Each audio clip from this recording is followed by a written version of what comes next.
My name is Mike Valdez-Fauli. I'm president and CEO of Pinta, a marketing agency helping Fortune 500 brands target Latino audiences. I'm also a proud board member of this austere group, the Aspen Institute Latinos and Society program. But most importantly, I'm the president of the Dominica fan club. I'm sure I have a lot of competition for that role, I'm sure. So we're here today to talk about some critical issues facing just broadly our entire society, but I would say more acutely Latinos. And the world has changed in profound and irreversible ways. That's due to some stuff that occurred during the tragedy of the pandemic, but others that definitely predated that. Slow-moving fundamental shifts like rapid tech advancements, globalization, workforce evolution, migration patterns had a lot of positive impact, but also a lot of negative things that we together need to surmount. The Latino market has been no stranger to these shifts. Both, some of the good statistics that are quite staggering that Dominica outlined from some of the studies, but also the disproportionate impact things like the pandemic and labor market shifts have had. Rather than only focus on the problems, we hope today's discussion will be lively and present some tangible and feasible solutions. But before we get to that, it's my great pleasure and privilege to introduce someone for whom these issues are paramount. Congressman Pete Aguilar represents the 31st Congressional District of California, serves on the House Appropriations Committee, and is vice chair of the House Democratic Caucus. Previously, he was mayor of Redland, California, where he was known for his bipartisanship and attention to creating a better place for everyone to live, work, and raise their family. His lovely family, Alicia and two sons, live there and also represent the fourth generation of his family. So imagine, if you're in a community for 4 generations, you really fundamentally understand the shifts that are happening beneath our feet. So let's give a loud Aspen welcome to Congressman Pete Aguilar.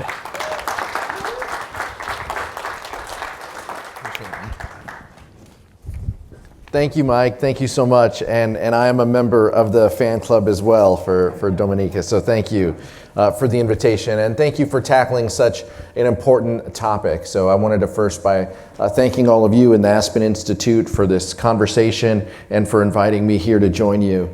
And to thank our panelists in advance for being here and for talking about the future of Latino business, Latino entrepreneurship, and opportunities within the workforce of our country.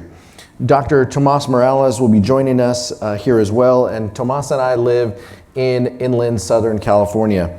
And our region is the logistics hub and a gateway for many of the goods that are shipped around this country. And that means a lot of jobs in our regions rely on automation, but are also vulnerable to automation, and we have to start looking toward the technological impact of those jobs in the future. And one way we can blunt some of that impact is by making investments through education. Expanding access to education is a key to leveling the playing field and making sure that our students from all backgrounds learn the skills to be competitive in this future workforce and economy. One of the ways my office has been seeking to do this and to play a role in undertaking this is working in coordination with Dr. Morales and Cal State San Bernardino by expanding access to cybersecurity education. Across all sectors, cybersecurity and cyber defense will remain crucial jobs for the foreseeable future. This remains an area where federal partnerships can play a key role in developing the workforce of today and preparing us for the jobs of tomorrow. By expanding access to the Department of Defense Cyber Scholarship Program and guaranteeing through legislation that program was advertised to Hispanic serving institutions, we're able to help Latino students launch careers in the cyber field. We also know that a 4-year college is not everyone's path to enter the workforce, and that's why I'm grateful to President Biden and my colleagues in the House Democratic Caucus who are committed to expanding access to apprenticeships and on-the-job training. We need to make sure that people of all backgrounds have an opportunity to market their skills regardless of their financial status. The federal government can and should play a role to sustain a growing Latino workforce in the United States by creating good paying jobs. That's why we're working to do that with the Bipartisan Infrastructure Investment and Jobs Act that the President proposed. This bill has thousands of good paying jobs that are emerging in industries tied specifically to the green economy. As we create these new positions, closing the skills gap will be more important than ever to make sure that we have opportunities for all of our communities. I'm looking forward to hearing from today's panelists about their ideas on how to tackle these important issues of the day and finding out how we can collaborate and work more closely together. So with that, thank you again for the invitation, and I look forward to the panel. Back to you, Mike. Grab my stuff. Okay, so it's my great honor to welcome first to the stage a man with great respect across a number of sectors, certainly in the education space, Dr. Tomas Morales, President of California State University, San Bernardino.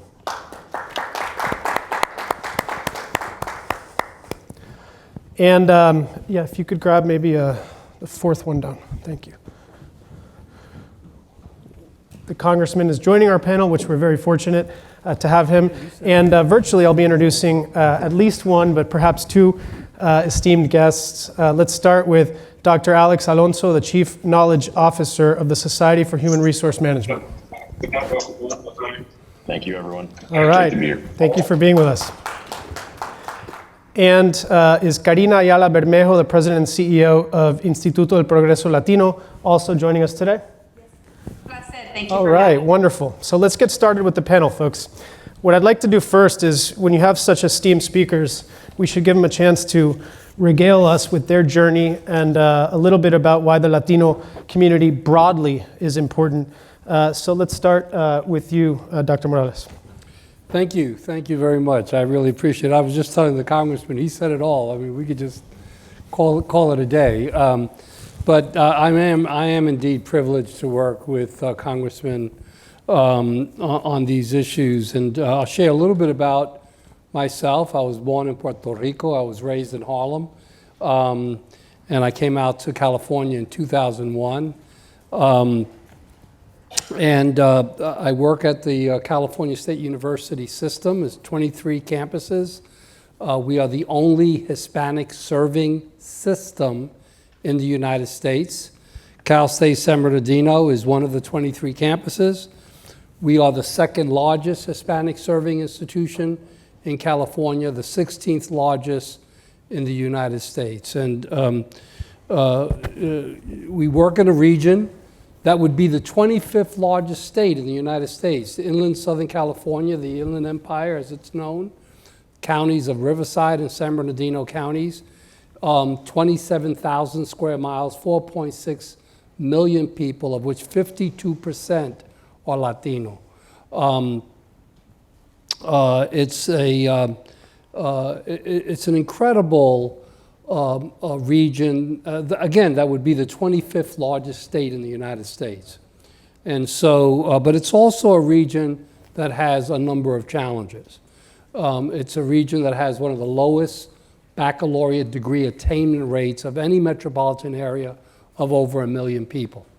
And so our mission, along with the 12 community colleges, the University of California, Riverside, and some very good non-profit private institutions, is to increase the educational attainment throughout the region, both at the community college level, the baccalaureate, master's, and doctoral level, to attract the businesses that we need to the region.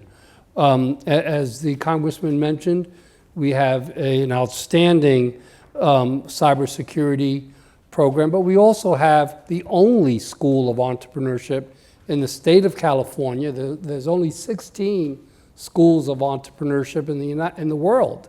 And so we offer undergraduate and graduate degrees in entrepreneurship. We have programs specifically designed to support women entrepreneurs. Kudos to our previous panel, outstanding panel. And indeed, supporting Latina entrepreneurs and other women entrepreneurs is critically important. We also have programs that are specifically earmarked to support immigrant entrepreneurs. So we're quite busy. This is just a natural role that Cal State San Bernardino is really privileged to play. And Dominica, thank you for the opportunity to participate. Thank you, Dr. Morales. You mentioned there the importance of powerful Latinas, which I think no one more embodies that than Karina Ayala Bermejo. Tell us a little bit about yourself and your journey. Well, first of all, thank you, Mike. Thank you, Congressman Aguilar, Dr. Tamás Morales, and Dr. Alonso. It's an honor to be here with you. As an immigrant born in Mexico, at Totonico, Mexico, I think that the immigrant spirit is unsatiably, has an insatiable hunger to succeed. And for us, coming from immigrant parents, my father was third grade level education, my mother about sixth grade, one of 12, one of 13. They were migrant farm workers, right? They had a big dream for all of our family, and it really was centered around education. So I think that there is no mistake that I'm in a hub that is an education center for the family. But the inspirational story that my father and mother have is not unique. It's so many of our families are part of this journey, and it's all about getting on a pathway, right? It's a pathway to success. In order to get there, there's so many steps along the way that organizations like Instituto de Progreso Latino and others are helping families, right? For us, the journey was hard, right? We were homeless. We overcame great obstacles. Many immigrants go through the same stories. And I think for me, I'm a mirror, I hope to be at least, that if a kid, once undocumented like me, can reach to the highest levels of education, a Juris Doctorate graduate from DePaul College of Law, and then to land with an organization whose mission it is to ensure that all immigrants reach their fullest potential. And how do you do that? Through education, training, and employment. So it was no easy journey, but I know that my parents were the smartest people, that their lived experiences sometimes isn't equivalent to a degree, and it should be, that organizations need to really embrace the spirit of Latinos who are survivors, who have so much lived experiences, and that, yes, Congressman, like you said, not everyone is going to be on a 4-year college degree journey or end up with PhDs and doctorates, but we certainly can. And we have to have various entryways into those opportunities. I think that for me, the privilege has been to every step of the way be inspired and be motivated by my parents' humble beginnings, and to know how smart they are. So never to look at someone with that low level of education as somebody who can't, right? So immediately that was a lesson for me. And on my journey, I was really blessed with awesome opportunities, from being a commissioner in Mayor Daley's administration in the city of Chicago to being general counsel. Very few women, 0.2%, are general counsels with the Hispanic Bar Association and Metropolitan Family Services, one of the oldest, longest social service agencies. And then to go back to my roots here at Instituto de Progreso Latino, where the magic really happens, where we're able to serve over 8,000 individuals and families reach their fullest potential. And there's so much still that I'm learning, and so much that I know that when you open up a door and you give someone a pathway, and you meet students where they're at, that really it's a limitless potential. And when you're able to then share your story and that students can see your faces and connect, I think I'm so blessed to be in this opportunity to be able to make that kind of difference. So thank you for allowing me to share a little bit of my story, and looking forward to really embracing the questions and sharing a little bit more about best practices. Thank you, Karina. Not an easy act to follow, but I've no doubt Dr. Alex Alonso, the Chief Knowledge Officer at SHRM, will do a fabulous job.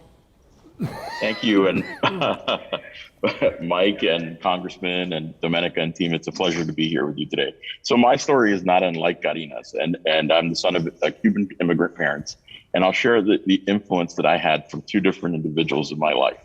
The first was my father, who said to me that I would be foolhardy to think that I could ever earn a graduate education or any kind of education in my career, and suggested that the best thing that I could do in my life was largely look at trades like being a skip tracer. Well, being the son of this man, I learned specifically that I would try as many options as I could, and I did actually become a skip tracer. For those of you that don't know what a skip tracer is, that is actually somebody who is a bounty hunter. It's Dog the Bounty Hunter. And in my career, I remember thinking about going to college. And as part of this particular career journey, I remember thinking to myself, there's got to be a better way. And then I ran into a man by the name of Richard Shorthouse. And Richard Shorthouse was a fugitive. He was somebody who was moving from we were chasing, and I'll never forget specifically, he was a large man. He was 6'8", 340 pounds. And I'll never forget exactly what happened. He was somebody that we actually apprehended. And in the process of apprehending, he broke my nose. And in the process, he said, your nose is so broken that you'd be better off being a psychologist. Little did he know I actually went on to become a psychologist. But he planted that seed in my mind. And in the emergency room that day, I met another Latino, a gentleman by the name of Juan Sanchez, who was the professor who changed my life. Now, that's a little bit about my personal journey. But what I will share with you is turning this psychology into something that mattered was the real journey, and mattered specifically for Latinos and Hispanos, really mattered to me in large part because I wanted to be able to link exactly what Karina was describing, which is education and employment. And in my role within the Society for Human Resource Management, one of the things that we have been preaching and continue to preach is helping employers see the value in linking those two. So we've been working specifically on programs that help our 1.6 million employer communities work with educational institutions, including HSIs, including your traditional tier 1 programs and universities, to find ways to make more opportunity. And what we like to say here is that it falls within our mission of doing good to do good. Thank you very much for sharing that insight and quite a story on the skip tracer. It gives new meaning to the phrase painful truth. If my kids were here, they would make fun of me for making a dad joke. We should also say that story may not happen again. Right. We should be very honest with people that we don't condone violence, but if you want to pick your path, there are other ways that the universe can send you a signal to go into. Clearly, one of us is running for office. Yeah, it's an eclectic way to get to where you got to go. Well, let's dive into this a bit. So just at a macro level, there's some stats that we should be aware of. So right now, as Dominica highlighted, almost 19% of the population in this country is Latino, and by 2060, the projections indicate that it could be as high as 28%. Another macro data, the World Economic Forum Future of Jobs report predicted that machines will replace 85 million jobs currently done by humans, but it will have a net addition of 12 million jobs for humans. So let's unpack that a bit. A, is that an overly rosy and optimistic prediction? And B, even if it proves true, will we, Latinos, get our commensurate 28% of those jobs of the future? Let's start with you, Congressman. Well, I think first, the question that we should start asking too is, 19%, 28%, we need to make sure from the very top levels, we're represented. And so that means corporate boards, that means advisory boards, that means your senior executives, as well as your workforce. But we need to hold ourselves to that high standard. We need to start pushing policymakers and using every tool available to push industry to make sure that we're meeting those thresholds. Then we can have a conversation about what the workforce looks like, because we'll be in a strengthened position. We'll be at that table. And so that's what my colleagues and I have been pushing. And that's just one small piece of it. Automation represents such immense opportunity, but such great threats as well. And so we need to make sure, as we're having those conversations and those trade-offs, that we're at the table. And so that's one of the ways that we've been focused on as a caucus. Well said. Just a couple housekeeping notes. I'm not going to necessarily call on you guys, so I invite you to chime in when you feel strongly about a particular subject. And for all of you in the audience, you have note cards on your table, and there'll be an opportunity for you to ask questions via that mechanism, and those on the stream can also do so and potentially have their question answered up here. Anyone else want to talk about it? I've been thinking a lot about this, obviously. So I'm involved in a number of organizations throughout the Inland Empire, and when you talk about that macro statistic of roughly 19-20% of the United States population is Latino, when you look at the Inland Empire, as I mentioned earlier, it's 51%. So if you look at our region, it's kind of a case study as to what America is going to look like in the next 2 or 3 decades. And I think the automation challenge, as we mentioned, is very real. And so how are we confronting? Well, for example, our hospitality program. We're preparing the next generation of hospitality leaders and managers who will work side by side with their fathers and mothers who work in the back kitchen, right? And so that's why we're doing out in the Coachella Valley really a hub of tourism in southern inland California. Our cybersecurity program, as the Congressman mentioned, is producing an incredibly diverse workforce in cybersecurity specialists, and we've been funded very well by the federal government, thanks to the Congressman and our faculty who have really garnered support for our students, and they have 2 or 3 jobs waiting for them. And frankly, I think that we have to be more knowledgeable as a society about cyber defense. Every school district should have a cybersecurity team. As you know, the ransomware challenges in hospitals, in school districts, et cetera. Our logistics industry, so we have a logistics pathway with that goes down to our local high school, to the community college, to the senior college. And there are roles to play and preparation levels at each of those steps. And so, yeah, community colleges are very viable institutions, very important institutions for students who are not going to earn a baccalaureate degree. But certificate programs and badges and other skill development programs are critically important, again, for those students who are not going to pursue a baccalaureate degree. So we're involved throughout the Inland Empire through the Growing Inland Achievement, which was a 501c3 that we developed along with the 12 community colleges, the 56 school districts within the Inland Empire, and the University of California, Riverside, to increase not only baccalaureate degree attainment, but to increase the skill level of young people. And it really starts at the K-12 level. That is, students will only be able to pursue these opportunities if they have a rigorous study K through 12. Thank you, Dr. Morales. No shortage of heady things to unpack there. Karina, Dr. Alonso, any thoughts? Yeah, you hit it right on the head, Dr. Tomas Morales. I think that we have to start sooner, and the urgency is like no other. The opportunity, I'm just taking some additional statistics, by 2030, right, 2/3 of all jobs are going to have some digital capacity to it. And we're running out of time, frankly, to catch up and to really fill in that gap. And what that means is that we have to prepare our children in elementary school and high schools and connect that a bit tighter. So our approach here at Instituto de Progreso Latino has been to train the family. So we're privileged in that we have 2 charter schools, 2 high schools, one that's focused specifically on STEAM and health sciences. We also then have programs that lead, career pathways that lead into manufacturing, healthcare, and retail.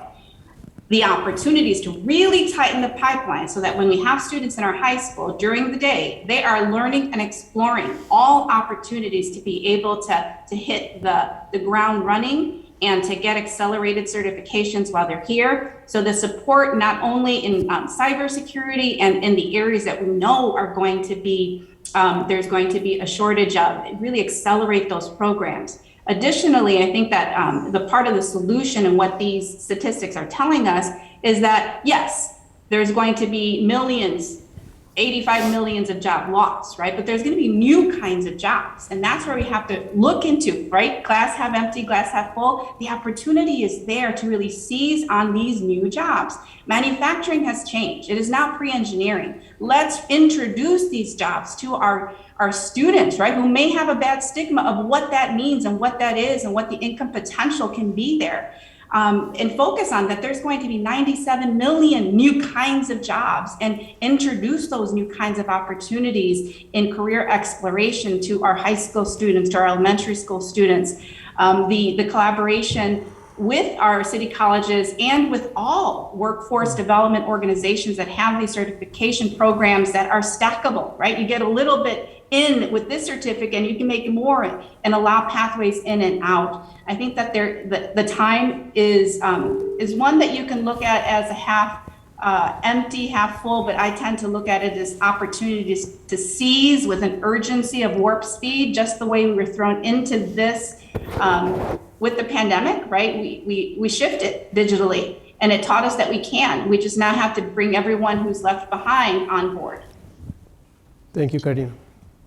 And I would add specifically that one of the things we can look at is the pace of change that will happen with these digitization movements, and specifically with the automation movements. When I think about the notion of displacement, I look at some of the research that we've been seeing more recently, where there is certain tasks, as Karina described, that will be automated and will filter their way into every role.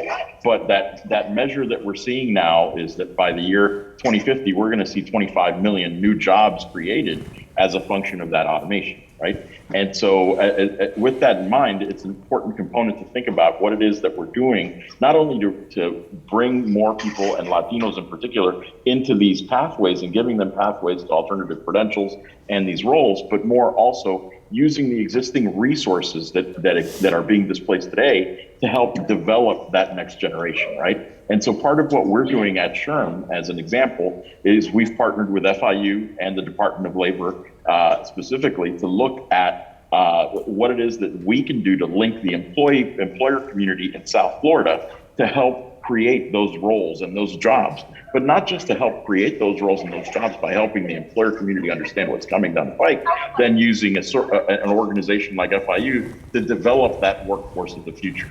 But here's the kicker. The one thing that we do that's a little different, I have yet to kind of identify in other places, is we also incentivize the employer community to create those jobs. And what I mean by that is, for every job that comes through our network from an employer that is part of our network, what we do is provide them with a true blue stipend to say, this is how you are going to create these new roles and how you will onboard these individuals and make them part of your career planning for the next 6 months to a year. So you're getting an investment, but it's also being turned around as far as investing in the individuals so that then they can use that for their career path. We're actually spending dollars to do that because it's worth our while. Fascinating. I want to talk a little bit on some of the softer metrics about culture. As you think about the Latino community, it has traditionally had a lot of net job creation and entrepreneurial spirit, but often, as was alluded to earlier, in the restaurant industry, in the agricultural or gardening, in childcare, in hospitality. That's kind of, for better or worse, part of the fabric of what hard work means for that community.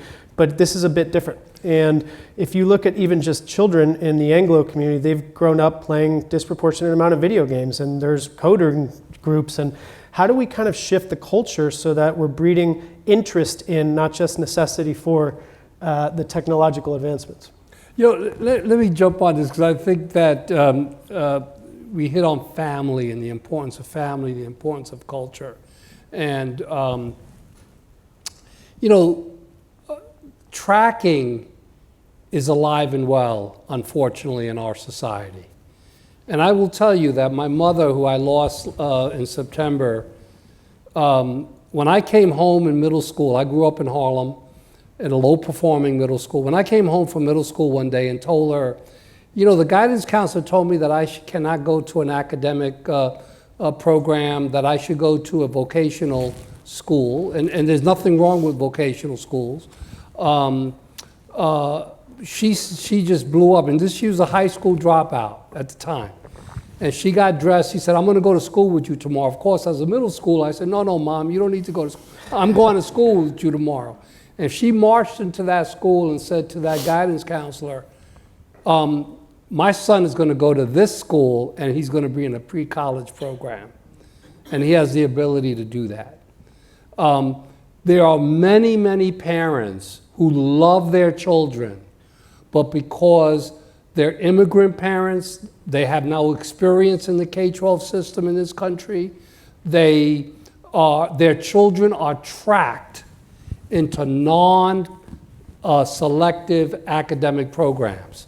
And in California, the A through G curriculum is the gateway to the UC and the CSU, and it's actually the gateway to being prepared for careers. And too many children between the 8th and 9th grade are told, don't take this math course, take that math course. And that math course prepares them for a dead end. And so we have to be very intentional about working with parents, particularly parents that did not go to school in the United States, and making sure that these parents understand how to help their children navigate the K-12 system. That's critical if we're going to talk about entrepreneurship, if we're going to talk about preparing young people for this tidal wave, this automation tidal wave that's coming down the pipe. Other thoughts on the role culture and family play? Okay, I think, Jump in really quick. I think, absolutely correct, Dr. Tomas Morales. The family approach at learning tech and embracing it is so critically important. The opportunities for accelerated math at an early stage and debunking the myths that Latino students can't learn in that way. We have to really turn that around. And I would add that the approach, especially being an immigrant, coming from immigrant families, where the life skills that we're learning early on, right, being the translators for the family, being the navigators for the family, that we as a society really lift up that skill. It's an enormously important skill of survivorship that I think that the generations, as you become more Americanized, you lose that sense of pride and dignity of where you come from and how far you've come. So it's important to Instituto to ensure that everything we do here is with cultural dignity and really celebrating the awesomeness of every individual, especially the students and the lives that they've come from. That those overcoming the obstacles makes you resilient, right? Many of our students have overcome so many obstacles, and that makes them really just, that grit, that mindset is so important to succeed in any field, and to lift that up as already a win. And then I would add to that, let's not forget that before the pandemic, Latino businesses were growing at a much higher rate than the national average. So we were at 19% versus the national average, which is at 12. So we have that ganas to go at it no matter what. So let's not forget that. And then add to it, let's bring it sooner, right? Let's celebrate the resiliency in our culture and lift that up. Let's build on that. And to follow up on Karina's point, I think the other thing is don't just build it sooner, but build it longer. And I'm going to talk about what some of the more innovative employers that I've seen really focus on culture and family, but what they engage in is not just the development pipeline and the development of their pipeline all the way through. They're also then taking this and making it about engagement for their workforce. And they're saying, I'm going to go ahead and not just worry about engaging you, I'm also going to go ahead and worry about engaging your parents. And I'm going to go ahead and worry about engaging your cultural community and say in particular that I want to invest in that. There's a well-known group that I think we've all used and we've turned into a verb who actually targets providing incentives to the family for every year that that their employees are still engaged. And they're targeting incentives based upon culture and family and thinking specifically about how they do that. I'm not calling them the alphabet company because that's not the right thing to do. But at the end of the day, we know that they are actually trying to do this. And it's not just because they see the social good in this. It's that they are actually thinking specifically about what the bottom line benefit is to them. So we're seeing this turn into something that is a critical piece, not just for the education end of the equation, but also the employer end of the equation. Great stuff, all. I'm going to wrap up my questions in a few minutes because I know you have many great ones of your own. But let's talk about the role of large cap corporations. I think, Alex, you were sharing about the employment and talent pipeline, which is critical, but probably not the only role a big company can play. Shameless plug for my client, Microsoft, who I think has done things deeply entrenched in Latino communities to help, including El Paso.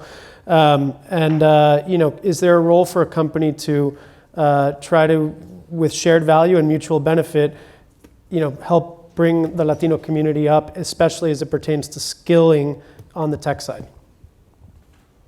Any thoughts on that? So I'd argue, can I jump in? Please, please. Yeah.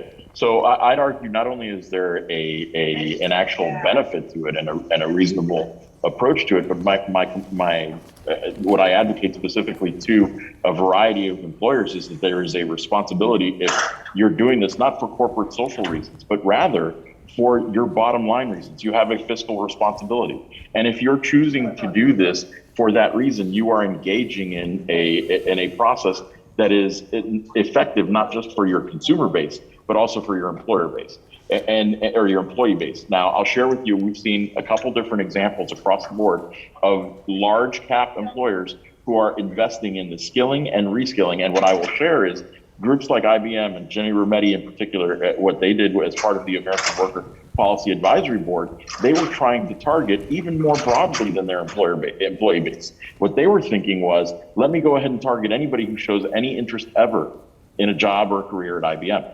And they said, we're going to engage in the reskilling process for anyone who even comes to our website and target those particular groups. Now, to me, that's something that is, clearly it's a large cap problem to be able to do that. But what was most intriguing about it was they were then able to really use this for their purposes to target those people who really needed that kind of reskilling and upskilling. And we've seen this as part of the recent pandemic statistics. We have our own research at SHRM that speaks to the fact that we've spent and put funds as a society into this notion of reskilling and upskilling, but we sort of deviated from or didn't hit who our target audience should have been, right? At the end of the day, we talked about this as being a stimulus for those who'd lost their jobs, most affected by this. But in fact, what we ended up seeing is that it hit the individuals who were left with all their responsibilities and not likely to take us up on that kind of reskilling movement. Now, it's not an indictment of anyone, but what I would argue is it is an opportunity for us all to think about how we do this in a more targeted fashion that also hits home in terms of taking advantage of what we know about cultures, families, and how we go about doing that. Love it. I'm going to put you on the spot, Congressman. We've got a question just for you from the audience. I agree on preparing the workforce of tomorrow, but in order to be successful, financial education is the foundation.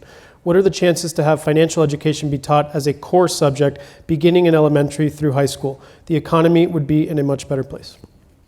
Yeah, I think that's a good question, and I know a lot of state legislation is surrounding these types of topics as well.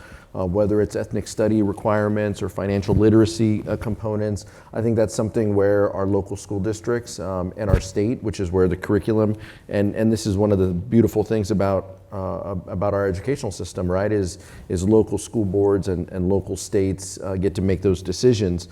I think from our perspective, we also want to make sure that the incentives are there. So from a federal perspective, we want to make sure that we're incentivizing through resources, those communities that need it should have access to more grant funding and more opportunities for these types of educational avenues.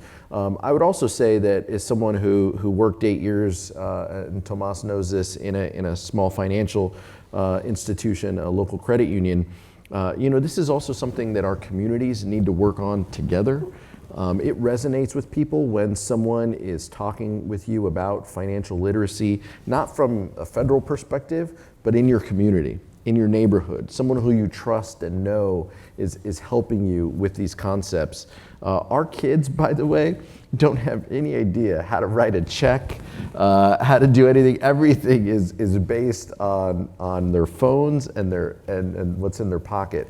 And so, we need to have broader conversations about this, from how you pay for college, to how you get an apartment, first and last month's rent. I mean, all of these basic concepts that you all know, this next generation struggles with. I think Dr. Morales, you want to... Yeah, the Congressman is right on. And the good news is that several of our sponsors are engaged in this work. Bank of America, Wells Fargo, I know for a fact that they're involved in supporting financial literacy education. I was the founding chair of TIAA's Latino Advisory Group.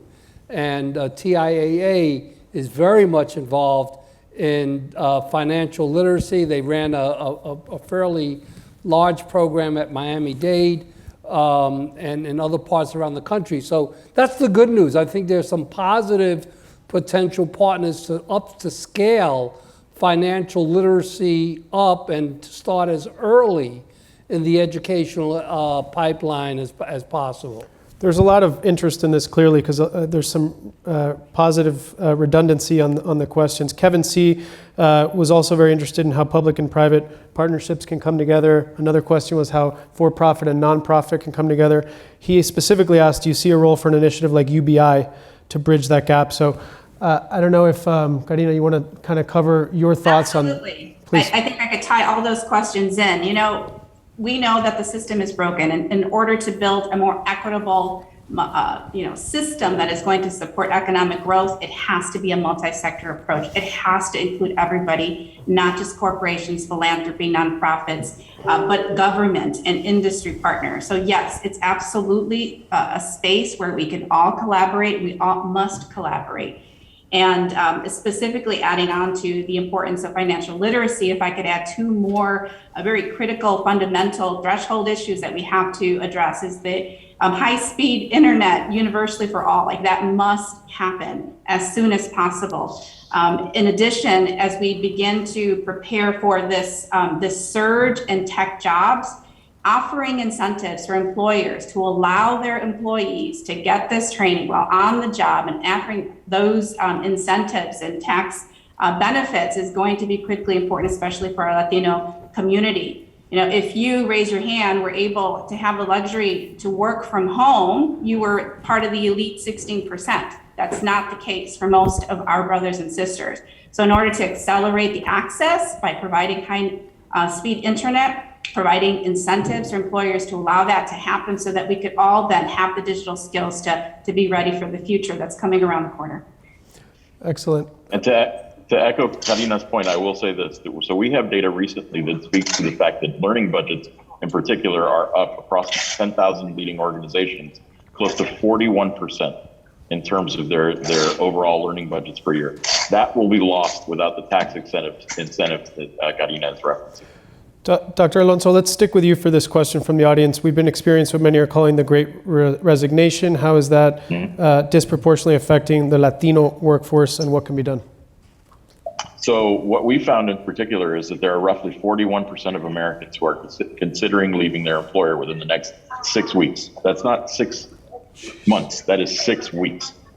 In particular, we know that vacancy rates today are somewhere between 23 and 26%, depending upon which industry we're looking at.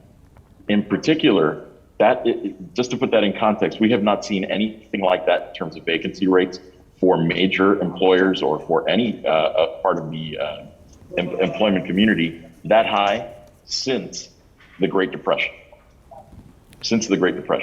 Now, keep that in mind, just to put that in context. That's what we're talking about when we're talking about overall. When we look at the Latino community, those numbers almost triple, okay? And especially when we're talking about those considering resigning in particular. And the reason I say that is we're seeing a couple different factors that come at play. One, people are leaving for career advancement opportunity. No matter what people say about the remote work, that is for a small sliver of the workforce. And people are leaving their jobs for career advancement opportunity. And when we see that in particular with younger populations in the workforce, like us Latinos, we are jumping. So if you have an opportunity, and then employers who are looking for greater diversity, greater equity, are willing to pay for that, it's a good situation. But the problem is it's leaving other opportunities behind. It's leaving other potential opportunities behind and hurting the overall equation. So these are some factors that I think we're seeing as a whole. And it's important to consider where it is that we take into account not only the reasons why the resignation tsunami or the great resignation is occurring, but then also consider what the downstream effects of that will be, not just for the employer community, but also for those employees who will jump at that career advancement opportunity, but no opening, no vacancy will be left behind, thereby hurting overall opportunity as an organ. Got it. Well, this next question is certainly not a small topic, and it's a bit more broad than just skilling and tech. The B in BLM does not include brown representation. What do we do to make sure Latinos are at the forefront of corporate education, entrepreneurship, and change? You know, I'll say this, and we work incredibly well with, we call it the Tri-Caucus, and it is the Congressional Black Caucus, the Congressional Hispanic Caucus, and the Asian Pacific American Caucus. And we work to talk about lifting up our communities. And that means that we are all supportive of Black Lives Matter movement. But when we talk about it is from the perspective of the Tri-Caucus, Black and brown communities combined, you know, working to lift each other up. And we do that. You saw the president host leaders of the Tri-Caucus at the White House yesterday. We are incredibly intentional about this, and I think as a result of where this country has gone over the past, 12 to 16 months as well, we've seen that narrative pick up in the press, in the news, in the streets, in our communities, and in corporate America. They're asking those questions. They're being more intentional about this. And so could they evolve more? And can we talk about how that evolution can move forward? Absolutely. But I think that in corporate America, they've made good strides from my perspective. That are reflective of all of our communities being lifted up. But of course we can do more. Yeah, I mean, look, the reality is that as our colleagues in the previous panel, the underrepresentation of Latina entrepreneurs, that's alive and well today, right? That's still very much a challenge. The fact that we as Latinos and other people of color are underrepresented on corporate boards, are underrepresented in leadership roles, whether it's K-12, whether it's higher education. I mean, you have school districts in California, you have community college districts where you'll have 70% Latino and not one member of the board of trustees of that district is a Latino or Latina. Today, 2021. So, I mean, the reality is that we have to look at race. I know it's uncomfortable for some folks to have those conversations, but that's real. And that will impact everything that we've been talking about. Entrepreneurship, education, educational opportunities, and it will only strengthen our country because you're not going to find more patriotic Americans than the Latino community, period. We all know that. And so, but race is indeed an issue, continues to be an issue in America today. Let's pivot to the last question from the audience based on your comment about patriotism, and it's an interesting one. We've seen recently arrived immigrant families with professional skill sets and higher education degrees, but are discouraged upon arrival.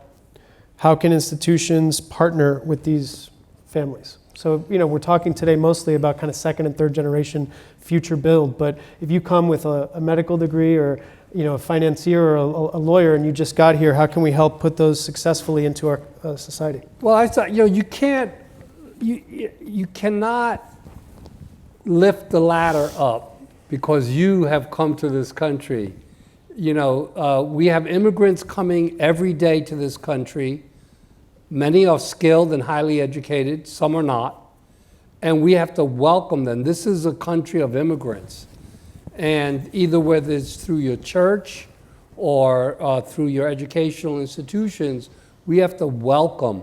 And when you look at the demography of this country, when you look at the fact that look at the vacancies that you just talked about, right? The need for workers in this country.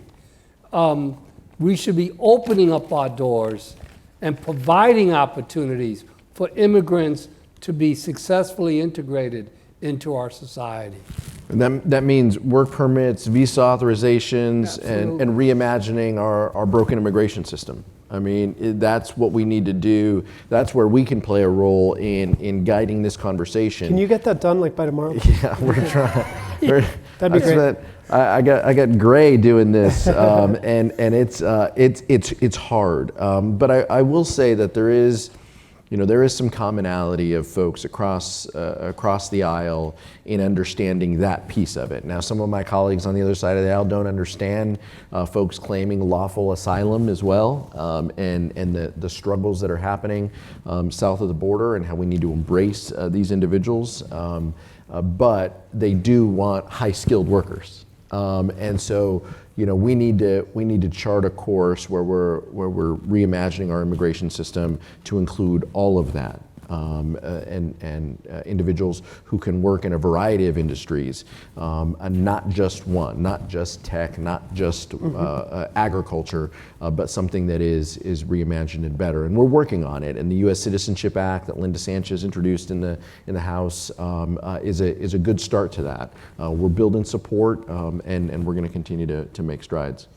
Alex, Karina, any final just quick thoughts if I could emphasize that? Well, thank you, Congressman Aguilar, for all you do and pushing forth immigration reform and getting the visas required to make sure that our global economy continues to have U.S. represented. I know that along with the reimagine and rebuild and being reinvigorated with the potential and the limitless opportunities the Latinos bring to the table, we are at the table and we will create our own tables if we're not allowed in. I think the urgency is bigger than ever and our future is brighter than ever. But we all have to be at this multi-sectored problem-solving table together, and thank you. Thank you. And I'd just add that the biggest component that I hear when I hear what we're all working on is making sure that we also keep the empathy in what we're trying to do. And that empathy leads to sense of belonging. It leads to this multi-disciplinary and multi-platformed approach. And I look for us to be able to continue to do that, because if we don't, I guarantee you somebody else will. And I'd hate to see that scenario. We are the only thing standing between you and lunch, so we're going to wrap up. But I want to thank my esteemed panelists here, Congressman Aguilar, Dr. Alonso, Karina Ayala Bermejo, Dr. Morales. I hope you found it as fascinating as I have. I'll just leave you with one thought. We don't often have wind at our sails as a U.S. Hispanic cohort. And between all of the great studies, the McKinsey, the Bain, the Stanford, LDC, Donor Collaborative, there's a reconocimiento right now of the sheer force and power of the Latino community and what we can contribute to our economic prosperity. Rather than say thank you and be blessed about it, we should press our advantage. This is the time when we should feel more sense of urgency to collectively adapt, advocate, and achieve. So thank you guys very much.